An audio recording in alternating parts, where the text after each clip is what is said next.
Have you ever questioned the significance of education and the rights of those who impart it? Education, it's the cornerstone of our society, a powerful tool that shapes our future. And those who lead this transformation? Our teachers, the unsung heroes. They are not just educators but influencers who inspire, guide, and shape the minds of our future generations. But what happens when these architects of society are denied their rights? In Morocco, this question led to a wave of teachers' strikes, a powerful statement of unity and resistance. These voices of dissent were not left unheard, leading to a dialogue that would shape the course of events. Let's rewind to the start of these strikes, a time of rising tension and unmet demands.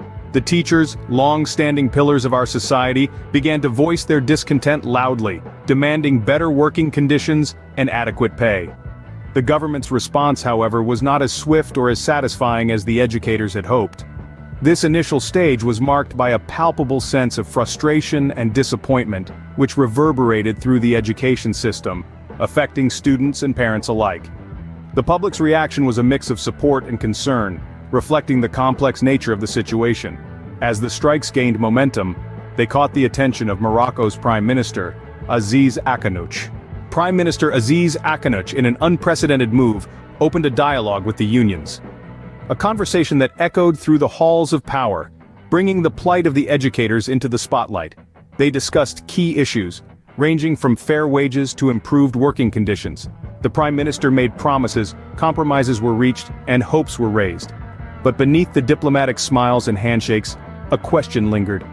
This dialogue marked a turning point in the teachers' strikes, but was it enough?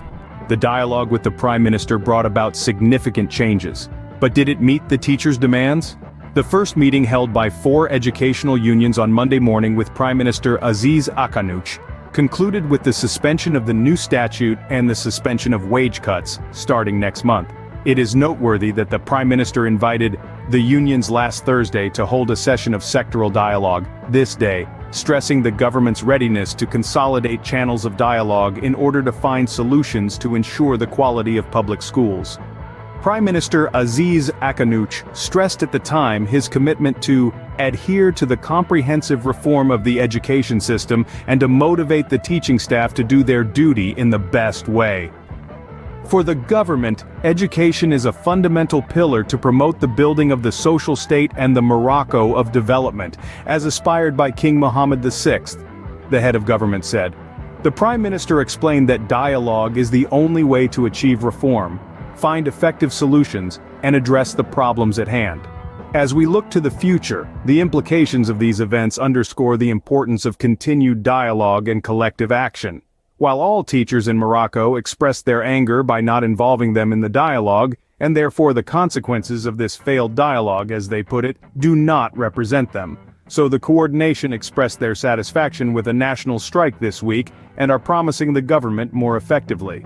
In this regard, President Biden is concerned about the repression of professors in Morocco and calls on the Moroccan government to urgently accept the demands of teachers. The teachers' strikes in Morocco are a testament to the power of collective action and the importance of dialogue in resolving conflicts.